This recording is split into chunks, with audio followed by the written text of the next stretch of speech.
and Tory Lanez that day that you stabbed him allegedly? I just came out in the morning to tell him, good morning. And I told him what's up. Give him a little fist bump, asked him if everything is good. We had a little situation the night before and the day before.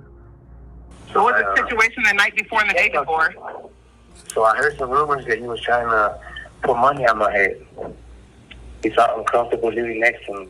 Said I was a threat. So I confronted him. And then I found out the same thing. He tried to put money on my head, so he said I put money on his head. We had a little discussion or whatever.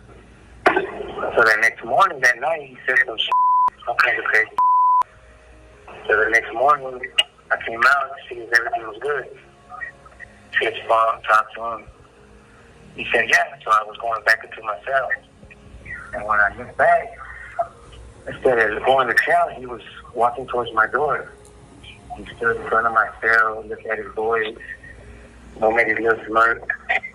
And when he showed me what he had and something in his pocket, I just rushed him. What do you have in his pocket? I just rushed him. What he showed me looked to me like I believed it could be a weapon at the time. So I rushed him, and I just snatched him. I just took advantage of him. He was weak. I just threw him all over, and I just kept slamming him and stabbing him. And were you trying to kill him? No, not at all. But I felt like there was a weapon. I felt threatened. And when I felt like a sting in my leg, I felt like, oh, he stabbed me. So I moved back, and I kept stabbing more. And I seen that he threw something, so I was like, oh, this is that. So I just kept going. After he was yelling, help, screaming, please help me. I just kicked him up to like face protection. I said, like, look at me. And then I just let him go. Like, I was just saying, like, man, you trying to kill me? What were you guys like? I know why, but why would he pick you out of all people to want to put money on your head? What was the beef exactly about? It was really no beef. He just talked a lot. And I had confronted him a while back about always saying certain around me. Like, I'll take a fade, I'll knife up, I'll put in his place. And to me, I feel like the second, third time hearing that in a conversation, I was like, man, what you trying to say? So I approached him and told him, like, what's up? Like, just go, I'll come into your cell, we'll do whatever. Like, let's play this game then. Because I felt like he was kind of antagonizing me, like testing me, like if someone was afraid or something. We were cool in the beginning. We were cool for like a year. We chilled, kicked it together, everything. They did. They're not on that type of prison yard, Rochelle. Okay. No. They got like little fractions, but she was more like he was different. He started kicking it with certain people, you know. And when we started doing that, that's kind of when we had our little misunderstandings and we stopped talking as much. But we were neighbors for a while. I've been knowing him for about 2 years already. Okay.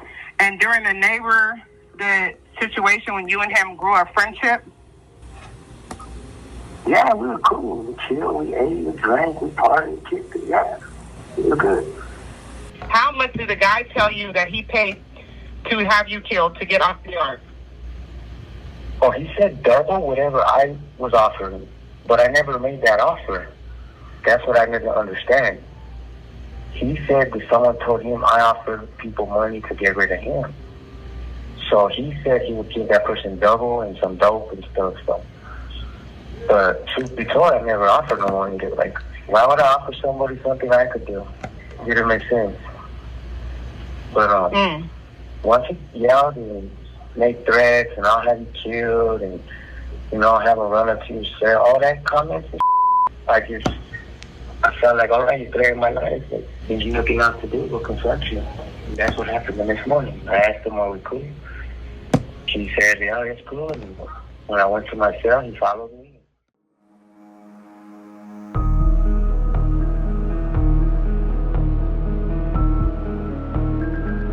Tory Lanez real name Daystar Peterson. Tory Lanez, a Canadian rapper serving a 10-year sentence for the 2020 shooting of fellow artist Megan Thee Stallion. Lanez was arrested and charged with felony assault. In December 2022, he was convicted on 3 felony accounts: assault with a semi-automatic firearm, carrying a loaded, unregistered firearm, and gross negligence in discharging a firearm. He was sentenced to 10 years in prison in August 2023. At about 7:20 a.m., while incarcerated at the California Correctional Institute, Tory Lanez was attacked by a fellow inmate, Santino Casillo. Casillo serving a life sentence for second-degree murder and other violent offenses. Stabbed Lanez 14 times, 7 times in the back, 4 times in the torso, 3 times in the head. God damn. Tory Lanez was rushed to a local hospital in Bakersfield. It's really sad to see the situation that he's in. It's time to bring the brother home.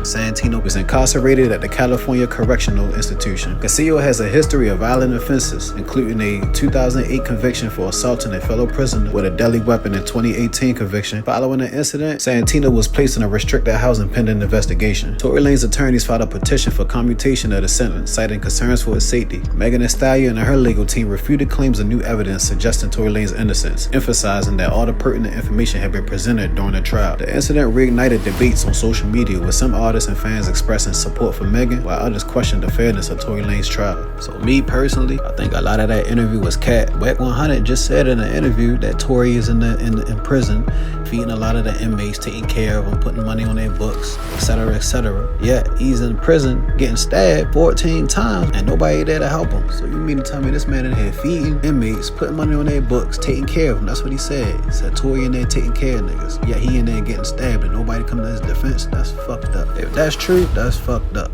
First of all, they got to get him off the yards because they don't know if the blacks want to. Because if something happened to him after he did that and they left him on the yard, his family will sue. Get out of CDC. He a liability right now. You got to get him off the yard.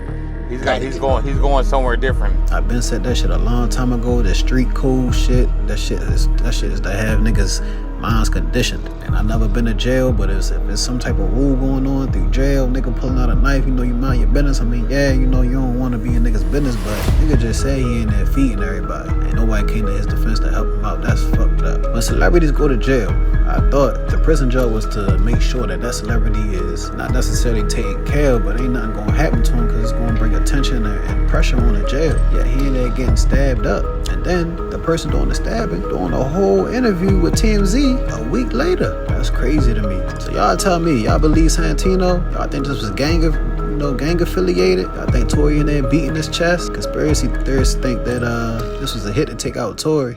Even maybe Rock Nation got something to do with it. You know, that's what they say. The whole shit is fucked up.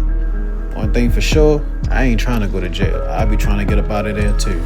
Fuck all that. If you made it this far, I appreciate you. Like, subscribe, let me know what y'all want me to cover next.